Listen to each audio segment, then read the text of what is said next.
మీరు ప్రిపరేషన్‌లో ఉన్నప్పుడు ఎప్పుడైనా డీమోటివేట్ అయ్యారా? ఒకవేళ అయ్యి ఉంటే మీరు ఆ టైంలో మీరు మళ్ళీ ప్రిపరేషన్ వైపు రావడానికి మీరేం చేసేవారు?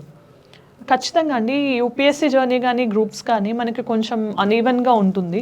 ఎప్పుడూ కూడా ఒకటేలా ఉండదు. మనం ఒకసారి ఎగ్జామ్ రాస్తాము, సెలెక్ట్ అవ్వచ్చు, అవ్వకపోవచ్చు. సో, మనకి ఈ లో పాయింట్ అనేది ఖచ్చితంగా వస్తుంది. సో, కానీ దాన్ని ఎప్పుడూ కూడా మనం ఓవర్‌కమ్ చేయాలి. సో, మనకి ఎక్స్‌టర్నల్ మోటివేషన్ ఏదున్నా కూడా అది ఆ మొమెంట్ వరకే ఉంటుంది. ఒక రోజో, 2 రోజులో ఉంటుంది. ఒక మోటివేషనల్ స్పీకర్ చెప్పినా, లేకపోతే ఎవరేది చెప్పినా మనకు ఆ టైం వరకే అది ఉంటుంది. సో, ఇంటర్నల్‌గా మనం సెల్ఫ్ మోటివేట్ చేసుకుంటే గనక అది మన ప్రిపరేషన్ మొత్తం కూడా క్యారీ చేయడానికి హెల్ప్ అవుతుంది. సో, నేను ఎప్పుడు ఒకటే అనుకునేదాన్ని. ఇప్పుడు నేను ఇచ్చేసాను, గివ్ అప్ ఇచ్చేసాను అంటే లైఫ్‌లో నేను వెనక్కి తిరిగి చూస్తే ఈ సిట్యుయేషన్ గానీ, ఈ ఛాన్స్ కానీ నాకు ఎప్పుడు రాదు.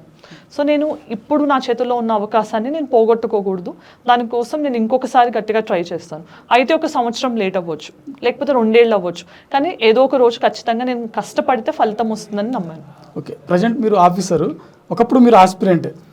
తెలంగాణలో మనకు ఇప్పుడు ఈ గ్రూప్ అనేది ఏదైతే ఉందో గతంలో 2 టైమ్స్ కొన్ని అనివార్య కారణాల వల్ల రద్దయినటువంటి విషయం. ఒక ఆస్పిరెంట్‌గా ఆ టైంలో మీరు ఎలా ఫీల్ అయ్యారు?